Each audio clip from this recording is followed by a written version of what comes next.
ভিডিওটা একটু দেখে যান, আশা করি ভালো লাগবে। তারেক রহমানের ফ্যামিলি কার্ড তোর গুয়াতে ভরা হবে মাদারচোদ। তুই বলছিস যে কোনো দুর্নীতি করা হবে না, তুই তো বিএনপি ছাড়া আর কাউরে দিবি না খানকিরপো। তুই তো আর এক আওয়ামী লীগ তৈরি করতে যাচ্ছস।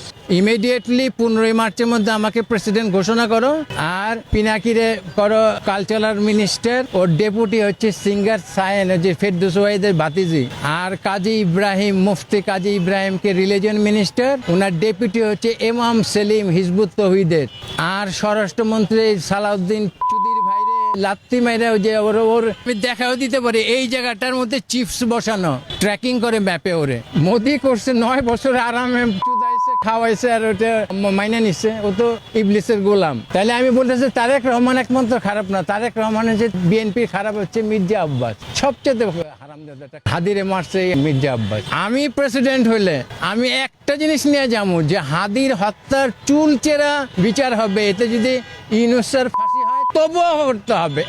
57 জন অফিসার এবং কর্মচারী মিলে যে 73-72 জন বিডিআর পুনঃ তদন্ত করে পূর্ণাঙ্গ ইন্ডিয়ার মধ্যে ইন্ডিয়ার